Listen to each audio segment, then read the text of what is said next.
I'm going. It's not a matter of what you say. I'm going to go. If I don't like it, I'll come back. That was such a big decision to just follow your heart, just do what feels right. And sometimes parents might not always be right. They want the best for their kids, of course, and what they do it out of love. But if I listened to my dad, I wouldn't have had the abundance of experience being there. And it wasn't until he came to Dubai for the first time and saw the place, I told him about the travels, that he was like, you did the right thing.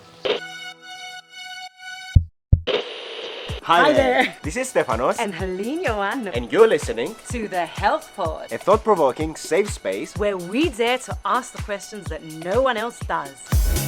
On physical, mental, psychological, spiritual health. Dr. Stephanos is a pioneer in effective neuroscience, It's the biology of human emotions. a psychophysiologist, and a free spirit with no filter. Hélène is an entrepreneur and a women's health, fitness, and empowerment coach. You can do it! She's a spiritually wild woman and mother of two. Join us weekly on Health Pod to hear honest, vulnerable, authentic conversations From inspiring entrepreneurs, artists, coaches, scientists, athletes, These individuals will share their experiences and stories as to what it takes to really understand and connect. to your most authentic and happiest self. Welcome, guys, to another episode of Health Pod. We are here with Dr. Stephanos, as always, and our special guest, Andrea Charalambous, who has a fascination with psychology and child development. And she's previously worked in one of the biggest airlines in the world and works in a very reputable law firm right now dealing with marketing and branding. But the most fascinating part of this is not this part of Andrea, is the fact that I've known Andrea for over 21 years. We have been friends since we were 12. 12. 12 We've just years old. revealed our age right now, so you know. And we were best friends, and we were always like Siamese twins, glued together. And at some point, we kind of grew apart. But because we've had such a deep connection and similar interests throughout our life, That's true. we've managed to bond again. And I've told you this before, and I'm going to say it publicly as well. I feel like you're my soul sister. Like we're made of one soul, and we kind of split apart, but we share so many similar, deep-rooted values, connections, love. Don't start crying. We just started. I know, and we don't even have tissues right now, so I'm going to save that for later. But everything that you said, Hélène, is 100% accurate, and I think life has a spectacular way of moving people around, taking them to different places, and then bringing them to where we are right now. Sitting right here with you both, it's truly an honor to be here, to be able to share this moment. So yeah, I mean, this is a journey. This is a journey for all of us, and I'm really happy to join you. It's truly an honor to have you over here, Andrea, with us, because we believe that definitely you have something to share that is of value to our viewers, because the life journey of each person coming into a form of completion at some point in their life goes through a period of self-development and self-exploration.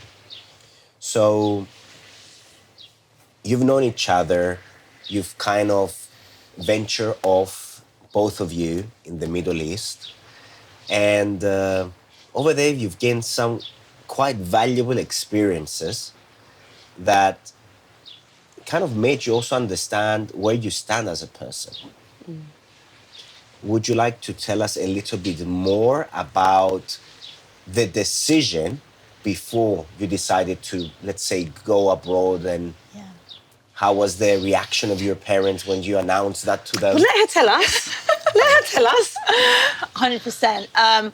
Well, Hélène already knows because we grew up together, but I'm going to say my dad was a bit overprotective, and, you know, having this Cypriot culture was very sheltered and making sure that, you know, you're safe and that everything's okay. So, yeah, going to study abroad was a great experience. But it wasn't until I came back to Cyprus that I realized that actually, you know, there's more to life. And it was around 2012. So for people who were here in Cyprus, it was when the crisis started to emerge. So struggling to find a job also in the field that you were in.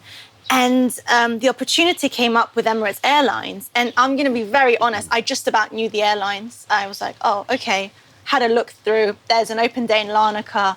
I thought, why not? Then I started to see Seychelles, Mauritius. Oh, okay. So they fly to quite a few amazing places, nothing to lose. So I went there with a truly open mind. And I think that's one thing I still hold to this day, that if you're just open to what can come, I feel like you can really pave your path to such amazing things. So I went there not really thinking much, just being myself, and then forgot about the job. 3 months later, got a call, Mrs. Charalambous. I'm like, yes, just letting you know that you got the job. And I'm like, what job? They're like, Emirates Airlines, you're coming to the UAE. And I'm like, wow. So first thing I do, call my parents. They were in London. My dad, Google ang wethabais. Wethabais. No more masleys. And I'm like, do you know, Google, any chance? You know, he was adamant. That So you're basically not going, translates. there's no Just way. translate that as well. Yes. Tell people, Yeah. darling, you're not going. Yeah, There's no chance you're going. That it's not an option. So I remember thinking, wow. But I remember thinking, I'm going. You know, it's not a matter of what you say. And when I really weighed it up, I'm like, I'm going to go. If I don't like it, I'll come back. And I think that was such a big decision to just follow your heart, just do what feels right. And sometimes, I know you're both a parents, and I'm still going to say this though, parents might not always be right. Yeah. They want the best for their kids, of course, and what they do it out of love. But if I listened to my dad, I wouldn't have had the abundance of experience being there.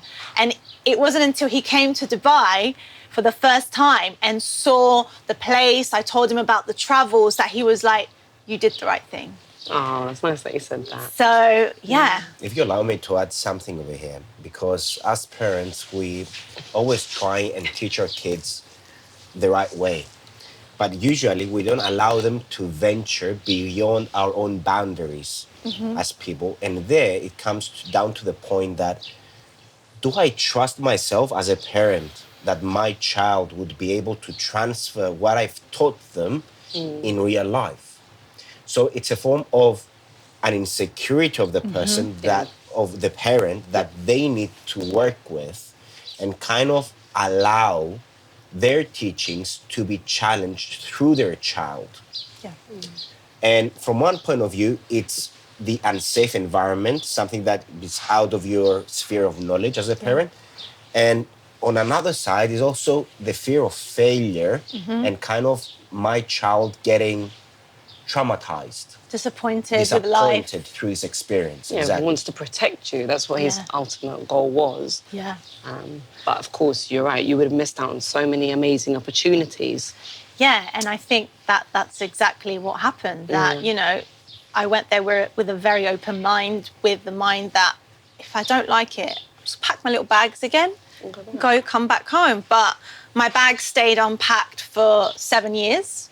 I stayed 5 years with Emirates, which was truly a remarkable journey, something that I look forward to sharing with my grandkids, great-grandkids one day, pulling out my little red hat when I'm a little grandmother and saying, your grandmother used to wear this, and she used to wear her red little lipstick and take her little suitcase down. And yeah, I think what it was about that job was you just got thrown in such a melting pot of culture, races, people, gender, experiences within a flight, what can happen, that every single flight was a whole new chapter on its own. You went in there and you just did not know what would happen.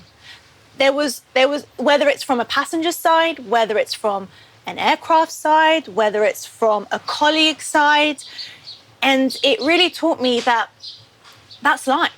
You don't know. You can plan and you can think you have everything under control. And I know we both love control. But in a job like that or in a setting like that, you know within an instant something can change. So do you have any juicy story? Just give us one, because I know you've got thousands. You've got to tell us one story. Wow. On one of the... Hold on, because there's so many. Like, give me a little bit, like, do you want juicy, funny, juicy, just shocking, juicy, like... Shocking, yeah. Shocking, wow. So, okay, bit of juice then. We have shower spas in first class in Emirates. Of course you do. Of course we do. Our fabulous passengers get to enjoy a shower experience there. They can This is for, like, long-haul flights? Yes, yeah? That's right. That's right. So then we had a couple of passengers, and one specific who got absolutely drunk, because we also have a bar on the A380, the double-decker aircraft. So the A380 has a bar that's only accessible for first class and business class. We have been there as well. You have. We have, of course. Andrea. I mean, we only sneaked in once. That was it. So I can't just peek in. Right, get out. So you can come enjoy endless drinks for free. And one passenger, I would say of high status, governmental status, was getting a bit friendly. Very chirpy. We are ready with the crew. So one thing that crew have, and that's the way how we describe cabin crew, we're so alert with each other. So a look is enough to realise what we're talking about. You communicate with your eyes. Yeah. Well, no. Okay, keep an eye on him. Okay, do we need to... Yeah, right. So we already were like, okay, keep an eye on this guy. We're going to start watering down his drinks. Okay. Little strategies, taking our time, making the drinks. We want to try and sober him up. At the end of the day, we're in an aircraft. We're in a metal container in the middle of the sky. We don't want anything to happen. We don't want him to, to get sick. It's happened before that faint. Have a heart attack. Yeah, I mean, all of that. The flight might have to turn around. Losses for the airline to do it to divert an aircraft cost the airline millions practically. So why would you do that? So we have our techniques, but at one point, without him realizing, still keep on our professionalism.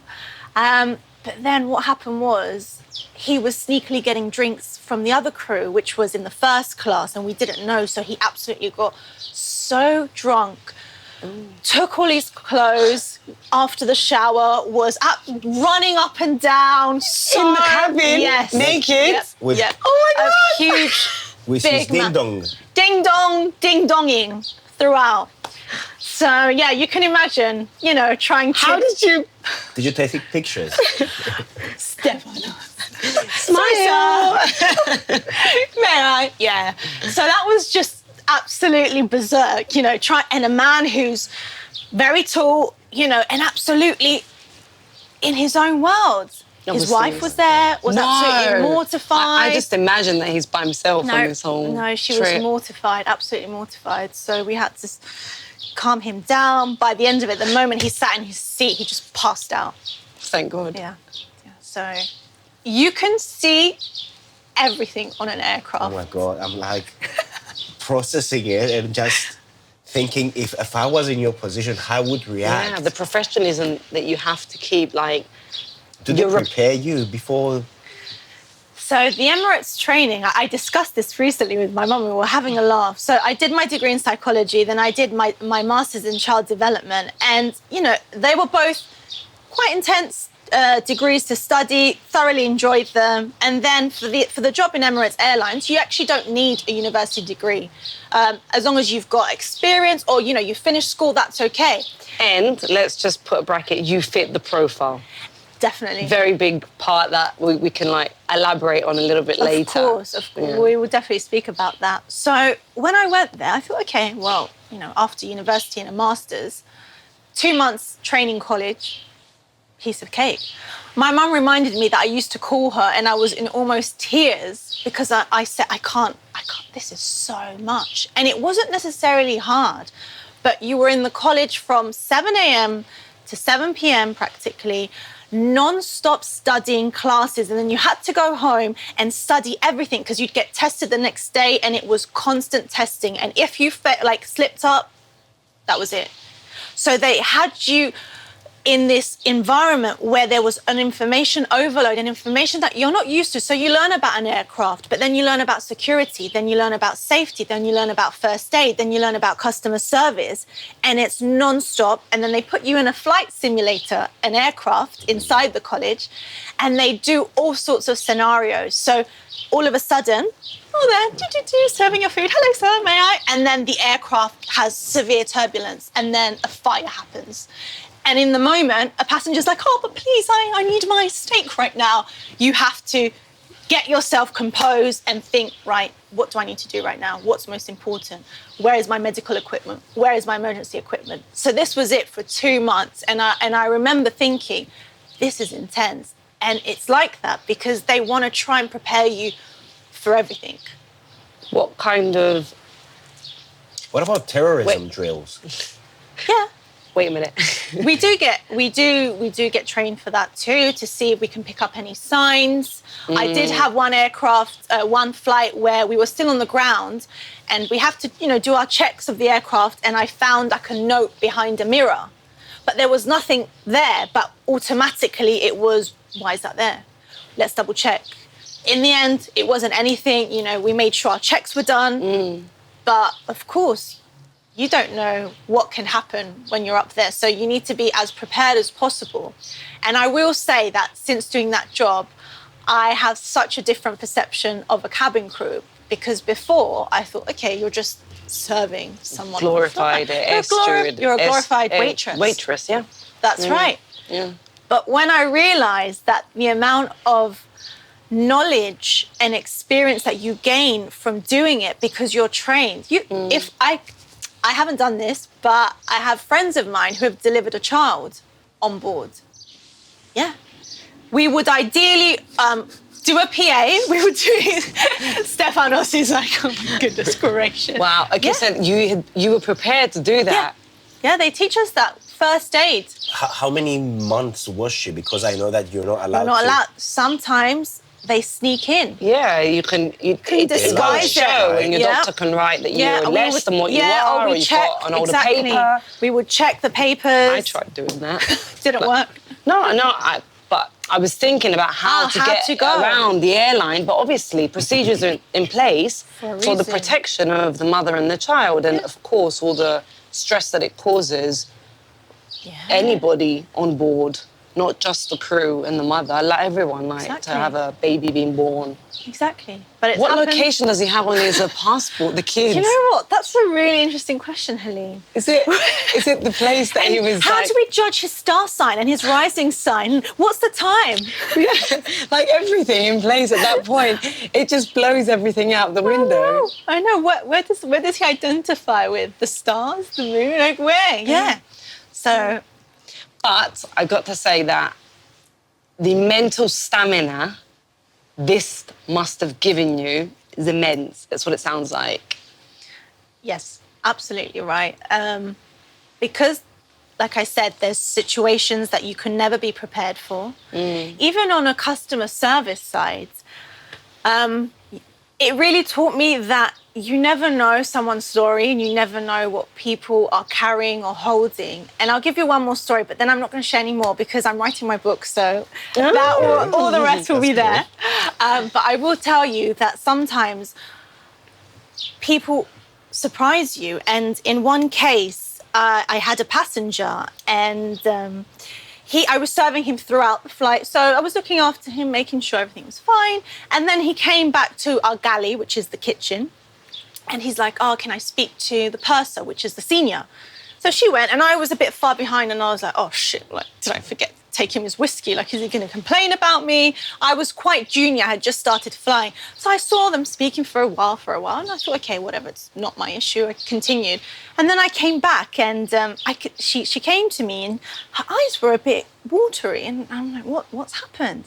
And she turned around, and she said to me, he wanted to come and say that so far this flight has been one of the best flights in his life. All the crew have been phenomenal, making sure his experience was great, and especially with Andrea, she was always so attentive, smiley, and you know, every time she came to serve him, like I say this, and I probably will get emotional, that I reminded him of his child, his daughter, which recently passed away. And in me, and the kindness came out to him. And I remember thinking, wow, like I was just doing my job, you know, just being me. But to someone else, you don't know what the impact is and how you can change a small moment and make it into a big moment. It's a huge compliment. It's a huge compliment. Yeah, so... You should take that in like every day when you feel insecure about who you are, your values. I'm gay, Andrea. She doesn't feel insecure. I mean... we all have our days. We all have days where we kind of doubt ourselves or our ability. And your anchor is basically the positive moments of your past that you could always kind of go back to gain that strength, to propel you forward. That's true. And that's definitely something in your bucket list. That's true. Well done. What I wanted to touch upon a little bit is about obviously when you get any role that's highly based on your appearance, right? How did that make you feel as a woman? Really good question. Really great question, Hélène. So Emirates Airlines, I came to realize the branding is everywhere. And it is a specific image. It is beauty, it's youth, and a sense of customer service that is beyond the skies. And the training that goes into building that, you really do feel like you embody that brand. And they do tell you from day one, you are, every single one of you, 25,000 Emirates crew, you are a brand ambassador.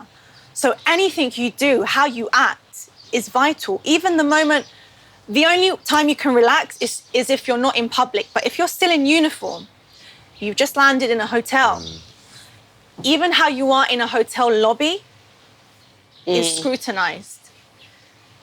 You can be a customer, come up to me and just be like, oh, hi, you're Emirates. Wow, you know, where did you come from? You find out about the Emirates brand, you look at us and you think, wow, look at this. I want to fly with them. You know? So it builds up this image. And to answer your question, yeah, I think a lot of that goes in, and you do feel that you are a brand and you have an image to live up to. However, at the same time, I noticed that when I did leave Emirates and I was trying to find another job, I was still in Dubai, it was almost that image held me back. Because especially, I would say, in the UAE, there's almost this perception that if you're a cabin crew, you are just a young, beautiful girl, woman, but you don't really have much knowledge. You don't have much brain. Yeah. You know, even more if like a commodity. It was, you were used for a certain purpose. Yeah, done. That's it. Like, that's right. Your due date's done. So that's right. And I felt like, especially maybe in the UAE, I had to prove. Oh, maybe not just myself, but I'll speak about myself. That I had to prove myself double and triple. That they had to look past. They needed to look past the Emirates experience and look at who I am as a person, because that is enough to sidetrack and make people think, oh, okay, so she was a cabin crew. Okay, big deal. What can she offer me?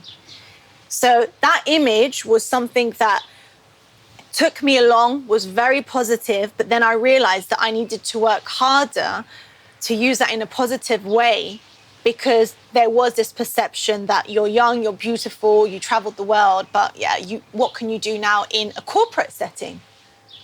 So that was the case there. So what amazes me is that this brand was so cleverly put together. Yeah.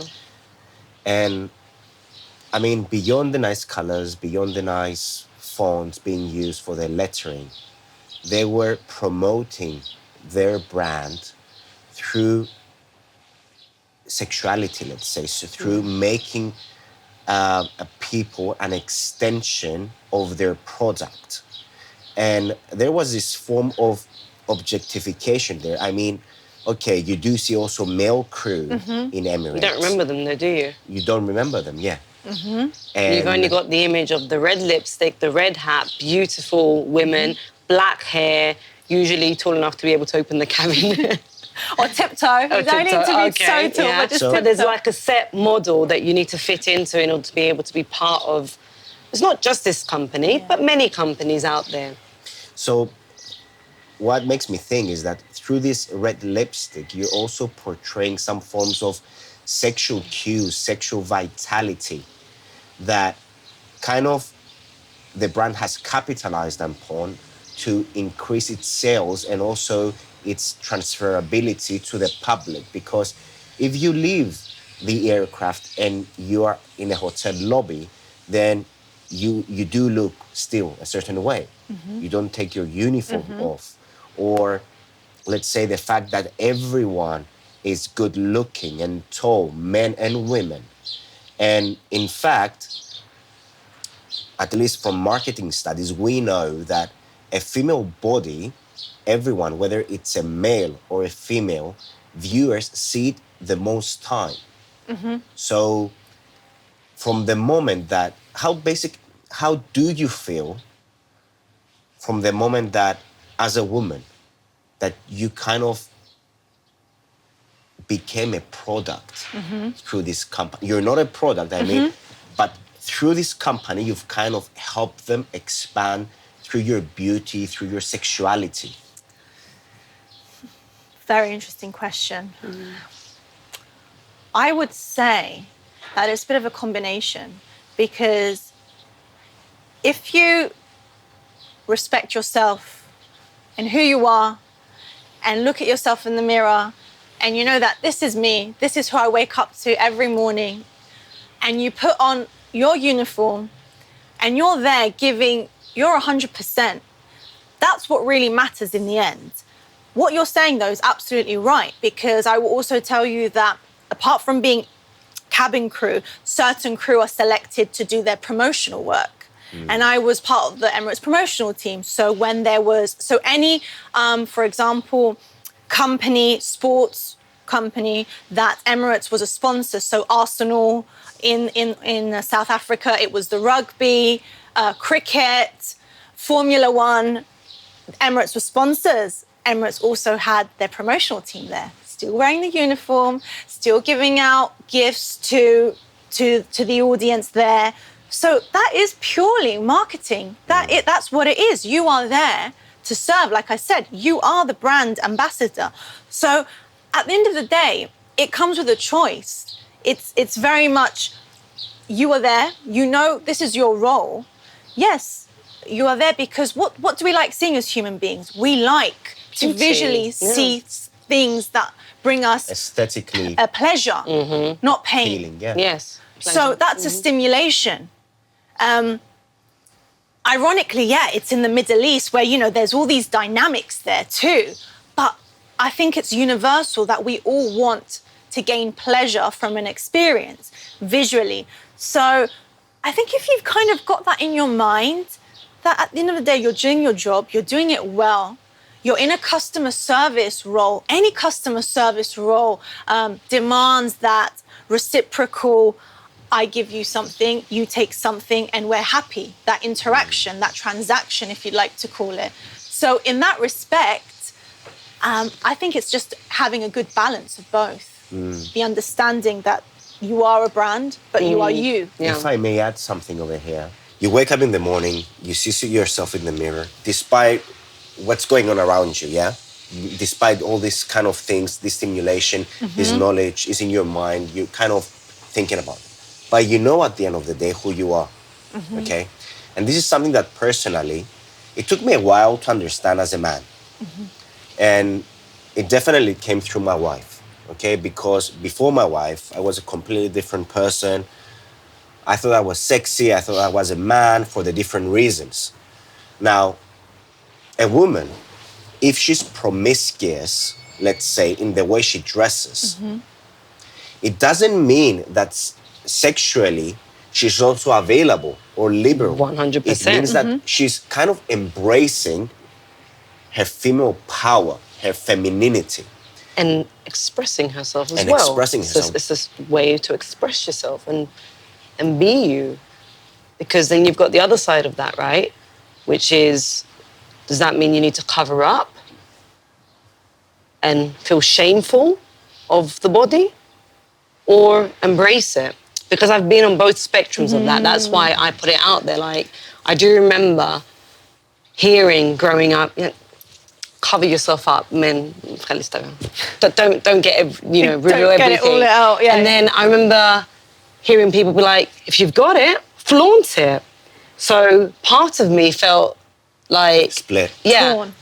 What do I do? Do I go with the narrative of if you're a good girl, you need to cover yourself, and if you're not, then is it okay then to have everything out? But then you also discover, that's what I discovered along the way, that if you are able to express yourself and respect yourself, dress however you want, you know where you stand, then it doesn't really matter what the other person thinks, because again, we are not objects.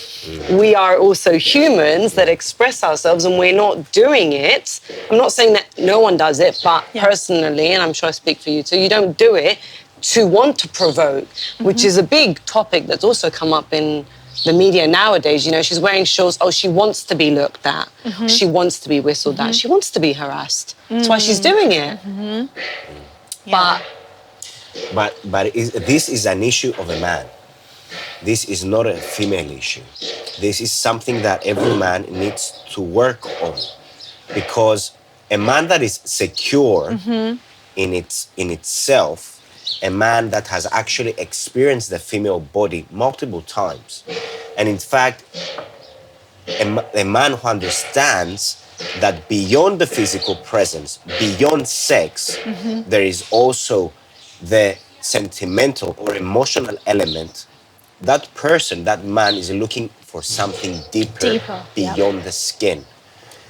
And I remember when I used to date Hélène, and when we used to go out, that... Sorry, but shall we dance to the music? I can hear music. So... It sounds quite Arabic as well. It does, it's like my girl.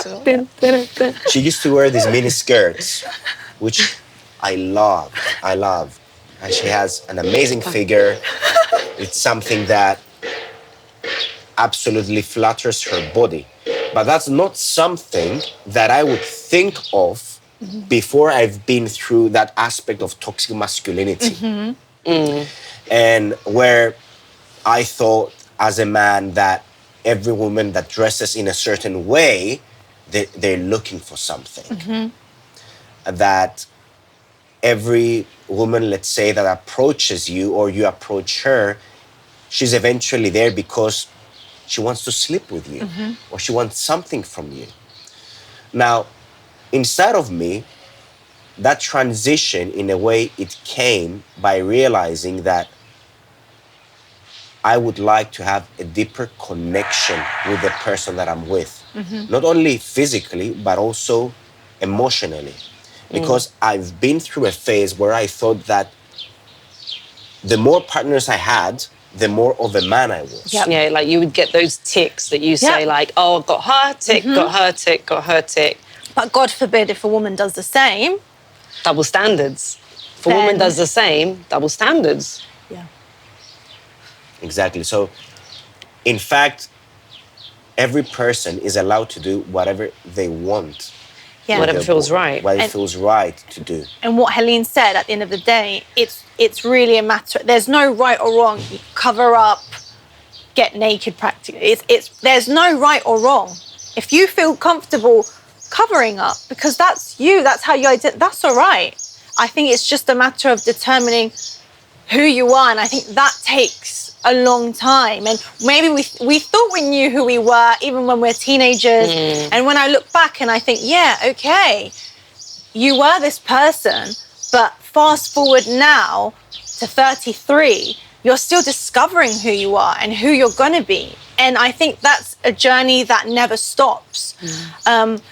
Even when I think about the feeling of being enough, are you enough as an individual? I was thinking about it earlier, and there isn't like one definite, there's not one word to say yes or no, because I think if you're a person that constantly seeks and constantly wants to develop themselves, you're always going to grow.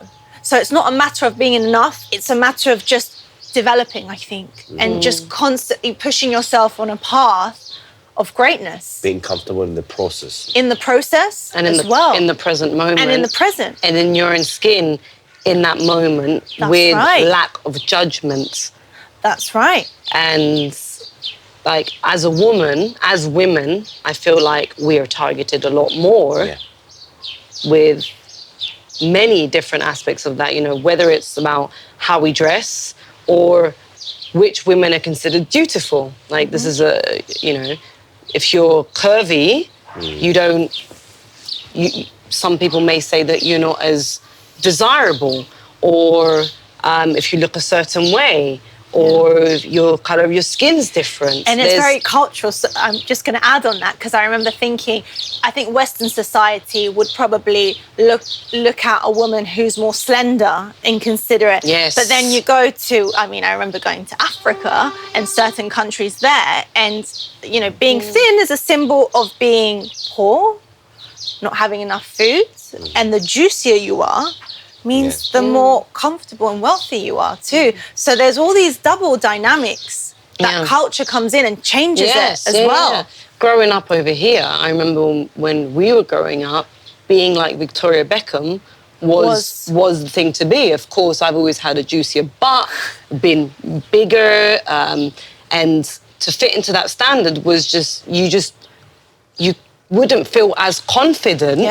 And it's something that I really had to work on. Now, going and working with women in Saudi Arabia, I was on the thinner spectrum, and everyone was like, wow, I love your body. I would love to have small waist like you, bigger bum, juicier. And we've come to the point where having a body like Kim Kardashian is the more fashionable thing to be.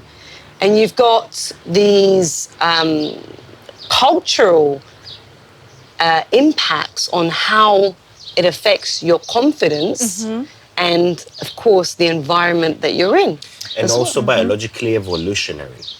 So you've talked about Africa, that women that are a little bit more on the juicy side, they're considered as, it's a sign of wealth, let's say. But in cultures such as, let's say, Mexico, in cultures such as Africa, in which they've been through a phase of drought, poverty, in which famine. So during those times, and during the fact that food was scarce, women, through natural selection, they were preferred the ones that had the ability to deposit more fat. And that would give them eventually a better ability to procreate and have a child. So from one point of view is also natural selection that has preferred, let's say, more curvy bodies. And on the other hand, what we know, at least now, in regards to juicy butts, is the matter, yes, and we do love that, is the fact that, yes, you do like the curve of the butt, but when you exercise your glutes, you also have a specific curve on your back. And that curve of 45 degrees apparently has been transferred through evolution into current times, because when a woman that has that curve on the back and a juicy butt... So slight scoliosis. Yeah, you get that tick. How do you call it? I don't remember. Do you mean here? Yeah. Curve, The like curve, lower. here, the lower back Lordosis. curve. Lordosis, Yeah, yes. that's right. So she's able, when she has a belly, to still bend, work, and let's not forget that although we've evolved as humans, we have never separated ourselves from that animal instinct. Because a woman that could do that could also work in the fields, could also do housework, could also cook. She was not lying in bed.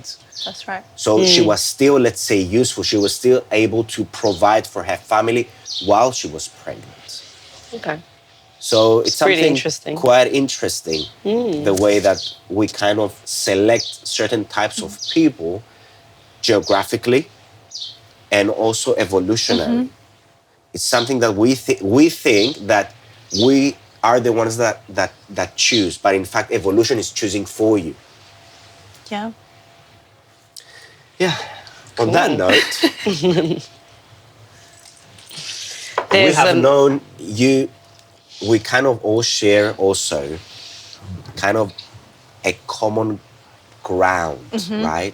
Through what we call quantum entanglement, quantum synchronicities, which is absolutely weird. And this is something that we've never talked about. No, we haven't on any of the podcasts. On our podcast. Because my grandfather and Helene's grandfather, who in fact went missing during the Turkish invasion, were best friends. And we didn't know that. We didn't know that before we met. No. And we kind of find out through our parents. And my granddad, who used to be a mayor, also knew your family. Yeah, knew my grandfather as well, because they were from the same village. And then Helene's grandfather lived in the next door village, and they knew each other very well. And I actually found this, I knew that they knew each other, but this story that I'm about to say, I found out about it maybe a month ago. I mentioned, Bapu, grandpa, and Helene's grandpa to my dad. And then he said, yeah, and do you know this and this? And I'm like, what? So basically, in the day of the invasion, when the Turkish people, soldiers were invading the village, my grandfather's village and your grandpa's village, my grandpa back in the day used to sell cars. So his family had already gone to Limassol. They had come here to try and escape. And then my grandpa had given a car to your grandpa to say, listen, take your family out, take them, and don't worry about the car. And he did, he had gone, and then he had gone back to get some other people. He went back to get his bike as well. My dad took the car. That's what happened. Yeah. That's right. He got out of the car, he went to get the bike and also stopped because he was a policeman. So he stopped to help people go by, and that was the last we'd ever seen of him. Yeah. But it's funny how we ended up being best friends, you know, at the age that we did. Without knowing about without knowing like the connection before. Then we meet, and again, besides that part, that connection, we also happen to live. My parents decided to go and rent a place in Birgo, which was on your land. So my dad and your dad also met, and then we met like generations down. Yeah. And then there's this connection as well. And then we know each other. Yeah, you know each other. So it's. Yeah, I don't think these are by chance. No, and there's really like a lot of. We all feel this deeper sense of connection between us, like we've known each other, or we have known each other for years, but like there's something more than just this physical being, if I may say. Yeah. That's definitely the case. Now, going back to... Picking your brain straight. To Emirates, because what you've said before, it had me thinking that obviously there was this bad name, perception, stereotypes. What does an air stewardess can offer to my firm? Was there kind of an air culture going on as an air hostess? Do you mean between the cabin crew or just the perception towards... I mean, between the cabin crew or between the cabin crew and the locals in I would Emiratis or... Okay. there was definitely a perception. If you were a cabin crew, I remember, and I'm going to speak very honestly right now. When I first went to Dubai, and this is where I realized how I've grown. And at the time, that was my insecurity. Yeah. So when I first went there, full of joy, full of excitement, if any guy asked me in a club, like, what do you do? I was like, I work for Emirates, so proud. And it wasn't until I realized that there was this image or stereotype that Stigma. Yeah. If you're a crew, means you're probably easy, means that you probably don't have any brains, and you just fall into that department. So I remember for a short time, if someone asked me, I just said, I'm a psychologist. I didn't say it. Yeah. If someone who I didn't really care about, I just thought it's easier. Yeah. But what does that reveal? It's not a matter of easiness. It's a matter of me not accepting that a certain stereotype is tied to that job. And maybe it had affected me because I didn't want people to see me in that light as someone who maybe had no virtuals and was just there to look pretty and who was hollow. And because you are so much more than that, if you weren't, it probably wouldn't bother you, but because you are, and you do have brains, and you like the way that you think and the way that you behave, and your family and everything, like from where you came and your values as a person, that's why it actually bothered you. True, but I would say that if it was now, who I am right now, I would say it with all my heart and pride. Okay. I work as a cabin crew because I know who I am, and it doesn't matter who that person is. And it's something that, speaking now, I think about it like if I was to have a daughter, and she told me, I want to do this for a few years or whatever, I would want her to know that embrace you and don't get sidetracked by what others determine you to, determine your image, because it doesn't matter. And it's a hard one. And I think as women, we do battle with that, that we do want to put our best foot forward. So there is an element that, yes, perhaps we want people to see us for who we truly are. But at the end of the day, and again, I would put my hand up and say, I struggle with this, that it really doesn't matter as long as you can go on your path and you know who you are. Everyone else who's meant to, the people that matter will know. The rest is just noise that needs to be just filtered out. Yeah, definitely. So these kind of stereotypes that exist in society is kind of a way of the brain to optimize and navigate its environment. And they do exist because, and it's absolutely common because you expect a person that is doing a certain profession to look a certain way, behave a certain way. Is this like a cognitive bias? Is it It similar is a to cognitive that? bias, yes, because, for example, if you dress up a plumber as a banker, the person that sees them thinks that definitely he's in the corporate field. And sometimes you need to use that for your own advantage. So you either dress up to fit in a role that society expects you to, if you understand the perception, or you don't, so that you can kind of create a little bit of a turbulence that you're different than the rest. And this is this mimicry, let's say, this adaptability, this chameleon attitude, or this theatrical act, I believe that everyone should have it in their life, because potentially you won't go to a club with a tie. But right? if you want to? If you want to, you can do it. But if it expresses you won't you, have, let's say, a corporate look. You will try at least and kind of fit in the environment in which someone is going to place you. Because if you don't, you kind of feel left out. And social isolation is something that, it's one of the biggest fears of people, staying alone or dying. Everyone has these two big fears, staying alone or dying. Now, as far as I know, before the relationship you have now, you also had another relationship over there.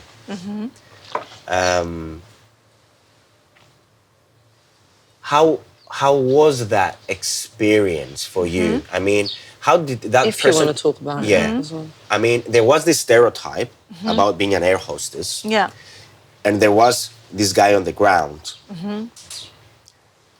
How did he handle, let's say, that stereotype in order to his be with perception you? of His perception. being with the Emirates. And did certain insecurities come up?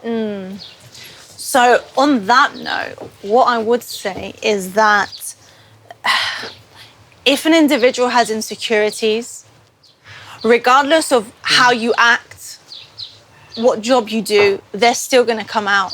So that was something that I realized, actually, not during the relationship, but after, so much more, that if you are with someone who hasn't found themselves, is struggling, and not even on a path to find themselves, when you come in and you might be a more solid figure, I think that disrupts them more. So I think it makes them latch on to you, or at least might make you want to make you feel more insecure as well. So there's certain elements, and what I mean by that there were certain elements where I would want to go out and dress a certain way, but because of his insecurities and, you know, who are these men who are going to see you dressed that way, it made me realize quite a long time after, actually, that his projections were just coming on me as a man who, on paper, looked amazingly confident, but And in real. Real life, You know, yeah, good looking, image-wise. tall, look very confident. But in reality, there was something so much deeper that was lacking. And that lack was something that was projected on me. And I do think that's the case with maybe men who are insecure. That insecurity gets projected on the woman. And the woman then might start doubting herself and start doubting how she's acting, how she should be for certain things. You start wondering, right? Am I indeed provocative? Am I doing something wrong in my communication and I make my partner feel a certain way? Should I change? And, you know, it comes down to thinking, well, if this is me and I'm a person who is sociable and will strike up a conversation with a stranger, if I might stop you in the road and just say, oh, wow, Hélène, like, I love your outfit, that's great. Or, Thank you. We already said this. You know I do. ×2. Or, Steph, cool hat, where did you get it from? It doesn't automatically mean that... You're going to sleep with someone. Yes. Or that you're sexually interested, or Yes. that you want anything more than that conversation. Having said that, I believe that we had many times a conversation between us that in a lot of my conversations with women, I come across as flirty. Yeah. And I believe that this is something that not every woman can embrace. And you're embracing it very gracefully. Of course, always, Watch what you're going to say, boy. whenever I feel like my friendliness or my goodwill and love for people might come across as flirty, and I see the behavior of the other person kind of changing towards that, I also change my stance. Truth is, though, that the way that you behave towards women, you do behave towards men as well, like in that friendly manner. It's not like... It's not separated. It's not separated. You don't change because it's women, but I see how it could make another woman who isn't as secure as I am internally feel very uneasy. Yeah. Like, you compliment them, like, on their looks, on what their dress and whatever. And that could make you bring out insecurities that if you had them, I'm not saying, of course, I'm secure 100% of the No time. one is. There are No days one that I'm is. just like, no, I can't take you. Even if you look fantastic, sometimes it's on the inside, the way we feel and how we associate with the outside world. But then again, it never went through my mind that I was going to change Steph, because that's how I met you, and I wanted you to be able to be yourself without me being like, well, you can't talk to her, you can't look like that, don't look at women, don't use your eyes. And thank you for that. Yeah, Although we did go through a period of adapting to each these other. dynamics, and we did have a lot of fights where I was usually the overprotective one. Okay? You're very jealous. And in fact, Very. for no reason. I like the overprotect. So Yeah, the way you put it. we did have Christopher. Oh, don't say the name. Anyway. I'm not going to Do you say have the a surname, right? Anyway, yeah, anyway. So a guy comes and speaks to Hélène in the club, and obviously, again, we're having an argument. And I break the glass. In front of him. This guy almost accidentally got punched twice, but kind of... Every time he would come say hi to me, for some reason, because so back weird. then, look, I In was his still head- molding into Steph that I am today. Got it. yeah, for some reason, it was always either it was him specifically that you thought he was too friendly, or was it just generally? I don't know what it was. But anyway, I was kind of insecure. yeah, I think. was insecure. Oh, very 100%. insecure. That was internally what you were Very feeling. insecure as a man, and let's say kind of, although this may sound wrong, kind of Hélène played also the role of the psychologist in our relationship, because she made me accept. I still do. Yeah, she made me. You're getting paid for it at least. In kind. Hey, this is a serious conversation. And accept myself in for who I am, and she kind of, through her love, through her affection, through speaking, through trying to understand me, through a kind of a nice dialogue, and something that until today we use in our relationship. We say, how would you feel if you were in my position? Yeah. And this is something that I even use when Hélène is not there, because I'm thinking, if I get too friendly with this girl and Hélène was somewhere to see me, how would my behavior make her feel? And if the answer is gonna be like, she wouldn't be proud, then I Maybe take a you need step to back. take a step back. I think that's because you generally don't have many boundaries with many Yeah, things. I Like, don't. you don't know where to draw the line, no matter what it is. But Like, it's isn't not that just a process now? You know, that's something that you're embracing and Yeah, yeah. realizing Of course. that, okay, for this thing, I need to pull my ropes a bit more. For others, it's okay. For, you know, there's no fixed line Yeah. for all the things that we do. And that's the beauty of it, that you determine what feels Of course, right. of course, you determine it. And something that we need, I think, to say here is that jealousy is always there. Small, manageable, big, whatever. But everyone needs to understand that in order for your partner to cheat on you, there are so many layers and layers until you reach to that point that it's almost impossible. Because from the first point, your relationship needs not to be stable, right? And not have Yeah. this emotional communication. lack of connection. Physical and emotional, which Yeah. I put emotional first and then physical, Yeah. because sex is the last thing that is going to go out of a relationship. That's true. And this is something that we work on a daily basis, and I think you do that exceptionally also with your partner. But if we're gonna break down the steps in order for someone to cheat on their partner, you first need to engage in the conversation. You first need to understand whether the other person is open to acts of infidelity or a parallel relationship. Then you need to cook that in the process so that you're gonna gain some free time to start dating or seeing that person in secrecy. Now, You've analysed this a lot, obviously, because you've seen so many cases. and I have been a cheater before in my life. And having a relationship now with Hélène for 12 years and being loyal is something that I'm very proud about, because I understand that, I'd chop your balls off. not because of that, because I understand that I'm not a sex addict, I'm not a womanizer in fact, but from the point that you find the right person, you're willing to change a lot of aspects of your personality to be with that person. That change aspects of your personality that first help you. Yes. Yes, I think yes. that they That's- are you. That that's they right. are him. I wouldn't say like he's changing his character in any way that doesn't represent Steph. Yeah, it doesn't represent me. For example, if it doesn't represent you, then you feel like you want to change it because you are changing as a person. We're ever changing, aren't we? We're always evolving, growing, and learning. So, for example, I never wanted to be a womanizer because at the end of the day, I always felt alone the next morning. And this is something that as soon as you find the right person, you're like, that's it for me. I'm done I don't want to have this life. Yes, there are attractive women and men out there, better looking than you. But at the end of the day, you will never get the emotional connection with the person that you have with a random stranger.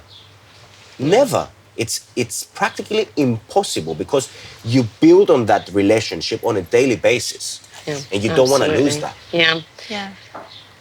On that note, we're coming to the end of our podcast. It's been lovely having you here, Draymond. We have so many more things that we want to cover, and I know that we want to talk about. So we're definitely going to do this again. Brilliant. Thanks for coming. Thanks for been being here. An absolute honour being here. Next time with your partner as well. Oh, yeah, that'd be fun. Wow.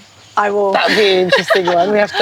We will see how that one goes. But honestly, both, thanks so much. Pure pleasure being here and always look forward to our amazing discussions. Love you lots. Love you lots. See you again soon, guys. See you. Bye. Bye.